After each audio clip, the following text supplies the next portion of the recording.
¿Cuántos quieren vivir en Cristo? Y que Cristo viva en ustedes. Pues yo siempre lo he deseado, pero hay una realidad.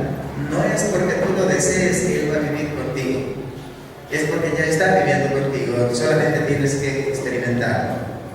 El problema es que no hemos creído que Dios ya está en nosotros, y que Cristo ya está en nosotros, y que su Espíritu ya está en nosotros. Por eso es que nuestro espíritu tiene que ser liberado para adorar verdaderamente a Dios en el Espíritu de Cristo. Nuestro Dios tenía un propósito en su vida y en su obra aquí en la tierra.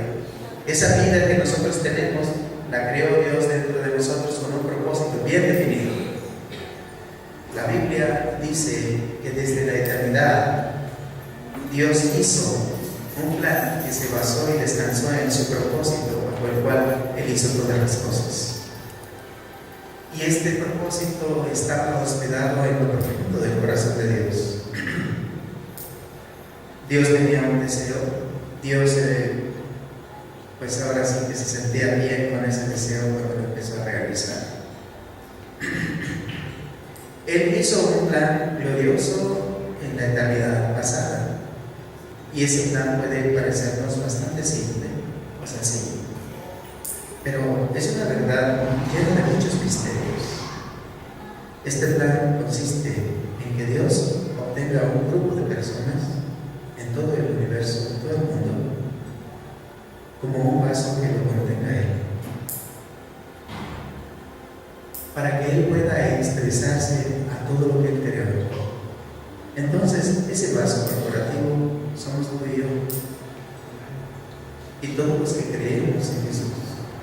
Él nos escogió a nosotros desde antes de la fundación del mundo para contenerle a Él como un vaso contiene agua, y después vertirse sobre los demás, de modo que los demás conozcan que Él nos envió a hacer eso. ¿Amén? Ese es el plan de Dios. Dios quiere expresarse, pero no lo puede hacer así porque es espíritu. Necesita un cuerpo, y ese cuerpo somos nosotros unidos en la fe. Entonces, Dios se mezcla con el espíritu a fin de expresar a los demás la vida de Él. Pero no se puede mezclar con una persona nada más. Se tiene que mezclar con un grupo de personas. Por eso es que no podemos nosotros decir, yo solito puedo hacerlo todo. Necesitamos formar parte de un grupo. Si nosotros estamos siendo alimentados aquí en este grupo, y después de haber sido alimentados en este grupo, tú te separas y dices, yo nada más voy a oír la predicación porque quiero que vaya, pero después del largo a hacer mi santa voluntad. Te separas del cuerpo, no puedes hacer nada. Por muy santo que seas, por mucho que sepas Biblia, por mucho que ores, por más muertos que hayas levantado, no puedes hacer nada. ¿Por qué? Porque necesitas estar en el cuerpo. Porque también eres espíritu. Y el Espíritu de Cristo es un espíritu muy grande que, aunque está en tu interior, también necesita para expresarse un cuerpo más grande que el tuyo. Por eso necesita un grupo de personas que estén unidos entre sí para expresarse Él a los demás por medio de nosotros. Bueno, se esconden tus 5 sentidos, se expresa el Espíritu. Por eso es que nosotros debemos de vivir por el Espíritu y andar por el Espíritu para poder estar con Él y Él con nosotros. Nuestros 5 sentidos nos estorban para enfocar bien a Jesús. Muy bien. Dios sí existe, ¿verdad? A ver, di conmigo, Dios sí existe. Di conmigo, Dios es verdadero. Di conmigo, Dios es real. Di conmigo, Dios es viviente. Ahora, tú y yo sabemos que Dios, aunque es real, es vivo y existe, está oculto. No deja que todos lo vean. No se puede manifestar, no se puede expresar, está oculto. Necesita un cuerpo para expresarse. Tú no lo puedes ver. Dios en sí mismo está oculto de nosotros, pero al entrar en nosotros, Él puede ser expresado por medio de nosotros. Ajá. Bien, aunque Dios es un Dios que se esconde, nosotros podemos expresar y manifestar a Dios. Por eso está escrito en la palabra que dice, nadie ha visto al Padre sin el Hijo, ¿no? Y también puede verle a aquel a quien el Hijo le quiera revelar el Padre. ¿Ok? Tú eres hijo de Dios, tú eres el Hijo, tú vas a revelar al Padre, pero necesitas estar seguro de que el Padre está en ti. Si no sabes que el Padre está en ti, ¿cómo pues vas a revelar algo que no sabes que está en ti? Tú tienes que revelar al Padre porque está en tu interior. ¿A quién se lo vas a revelar? Pues primero a tu familia, a tu esposa, a tus hijos, a tus parientes, a tus tíos. Les vas a revelar al Padre porque está en ti. El Señor Jesús que está en tu interior, Él va a hacer la obra, no lo vas a hacer tú. Ese es el deseo eterno del corazón de Dios, que su pueblo lo exprese. Pero ¿qué expresamos? Expresamos cosas contrarias a Dios. Ahora, Dios tiene un plan, y ya les dije cuál es el plan, pero ahora está trabajando Dios para que ese plan se lleve a cabo. Fíjate bien, Dios creó los cielos y la tierra, ¿te acuerdas? Génesis 1. En el principio Dios creó los cielos y la tierra. Y en Apocalipsis habla de la santa ciudad, la nueva Jerusalén. Está la creación y está la nueva Jerusalén. La nueva Jerusalén no es el resultado de la obra creadora de Dios. ¿Se dan cuenta? Dios no crea la nueva Jerusalén desde el principio. Dios solamente creó la creación. Pero a través de la creación, Él empieza a edificar dentro de la creación a la nueva Jerusalén hasta expresarla al final. O sea que la nueva Jerusalén somos todos los que hemos creído en Jesús, que somos edificados con su palabra, con su vida, con su amor y con su presencia. Nosotros expresaremos la nueva Jerusalén. Nosotros somos la nueva Jerusalén. Dios comienza con la creación y termina con la edificación de una nueva ciudad. La creación es el primer paso que dio Dios en el plan que tiene, y la edificación es el último paso que dio Dios en su plan que tiene. La creación fue efectuada por Dios y tiene como fin llegar a ser un edificio de Dios. Estos dos pasos, la creación de Dios y el edificio de Dios, son los que están dentro del gobierno de Dios, dentro del plan de Dios, y cumplen el deseo eterno de su corazón de Dios, para que primero sea la creación y después la edificación. La edificación consiste en todos esos 5 pasos que son la redención, la regeneración, la transformación, la conformación y la glorificación. Son 5 pasos, ¿sí? Para que pudiera Él edificarte, tendría primero que redimirte. O sea, Él no puede tocarte si no te compra, si no eres suyo. Por eso Dios primero paga el precio, te compra y te pasa de las tinieblas a la luz, y de la muerte de delitos y pecados te pasa a la vida eterna. Primero te compra, para que ya estando tú en este lugar, ya pueda Él regenerarte.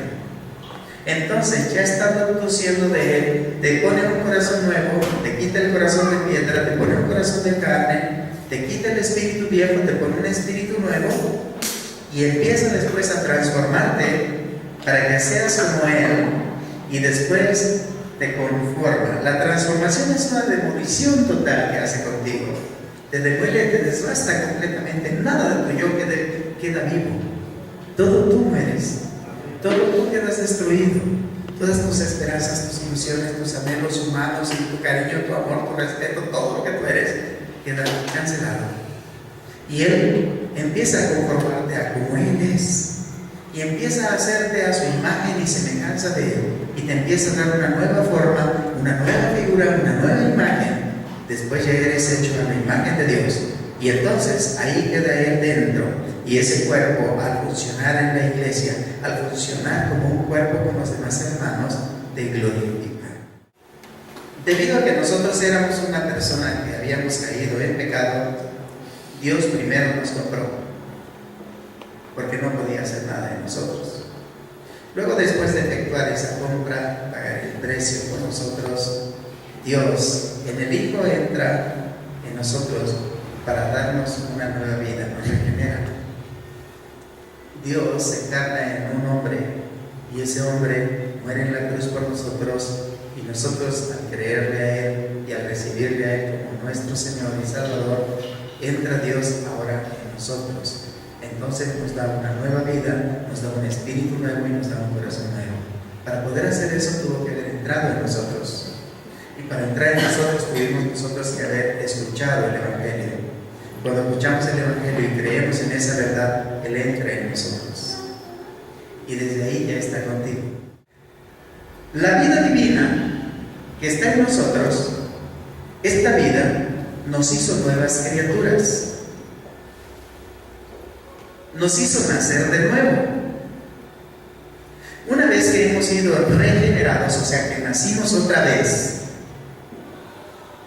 esta vida en nuestro interior empieza a transformarnos desde adentro. Empieza a moverse esa vida. ¿Qué es lo primero que empieza a hacer? A dejar todo aquello que te estorba para buscar a Dios. Empieza a quitar todo eso. Pero cuando tu alma se rebela contra esta vida, esa vida se detiene y el alma empieza a avanzar. Dice, ahora entre menos busco a Dios, más prospero. Dices tú. Entre más buscaba de Dios, iba para atrás, como que iba menguando mis finanzas. No, Dios estaba moviendo en tu interior. Cuando me vuelvo malo, prospero. Cuando me vuelvo bueno, menguo. ¿Qué sucede? Creo que estoy en la iglesia equivocada. Piénsanos. No, lo que pasa es que Dios se está moviendo desde tu interior. Fíjate bien, comienza a transformarnos mediante un proceso metabólico en tu interior. Te infunde la propia naturaleza de Dios. Además de transformarte, Dios da otro paso, te conforma a su imagen, te moldea, te hace como Dios. Y estos dos pasos interesantes son los que hacen que sufras. ¿Por qué? Porque al transformarte te quita todo aquello que impida tu transformación. Y al conformarte, pues te humilla en todas esas áreas donde estás orgulloso. Dios se hizo carne. Esa carne fue una persona histórica y real, que la palparon todos los apóstoles que estuvieron con él. Nació en un pesebre hace más de 2000 años. Vivió en la tierra como un hombre más de 30 años. Y al final de su vida fue clavado en una cruz. Todavía no moría ahí. Derramó su sangre para comprarnos. Y así resolvió el problema correspondiente a nuestro pecado, a nuestro pasado y a toda cosa negativa que había en nosotros. Ese fue el primer paso que Dios tomó para llevar a cabo su plan eterno. Se hizo carne. A ver, di conmigo, Dios se hizo carne. Para comprarme. Porque yo estaba vendido al pecado. Y me compró con el precio de su sangre. El segundo paso es que Él llegó a ser un espíritu vivificante. Dice 1 Corintios 15:45 que Dios, a fin de redimirnos, entró en la muerte y pasó por la muerte. Él hizo un viaje en la tierra pasando por la muerte. Pero la muerte no tuvo ningún efecto sobre él. Y no pudo retenerlo, ni pudo hacerle ningún daño. Él entró voluntariamente a la muerte. Pero la muerte no lo pudo tomar prisionero. No lo pudo tomar prisionero. ¿Por qué? Porque aunque Él voluntariamente se entregó a la muerte y permitió que la muerte hiciera con Él todo lo que pudiera, finalmente la muerte no tuvo ningún poder para retenerlo en la tumba. Así que Él pasó por la muerte y salió de la muerte. Amén. Esta fue su resurrección. En la resurrección Él llegó a ser el Espíritu vivificante. El primer paso que Dios hizo fue que se hizo carne. El segundo paso fue que Él llegó a ser un Espíritu vivificante. Él se hizo carne para comprarnos del pecado, que estábamos vendidos al pecado por causa de Adán. Pero nos compró y se hizo entonces un espíritu vivificante para poder depositarse dentro de nosotros, cada uno de nosotros a los cuales Él nos había comprado. Hoy este espíritu es omnipresente, está en ti, está en mí, está en todos los hermanos, en toda la tierra. Él está en los cielos y Él está en la tierra. Está sobre nosotros, está debajo de nosotros, está dentro de nosotros y está fuera de nosotros. Por lo tanto, este espíritu vivificante es omnipresente. Por eso era necesario que Él ascendiera al cielo. Por eso era necesario que Él muriera en la cruz. En la cruz se cumple un propósito: derramar su sangre para comprarnos, redimirnos. Y después Él se hace espíritu para habitar dentro de nosotros y desde el interior regenerarnos, hacernos una nueva criatura y después transformarnos, conformarnos y glorificarnos. Amén. El plan de Dios tiene una sabiduría muy grande que el diablo no pudo superar. Por lo tanto, tuvo que vendernos. Porque la justicia de Dios estaba de por medio. La ley de Dios decía: toda alma que pecare, esta morirá. Y Él murió precisamente para que nosotros fuéramos libres de la muerte.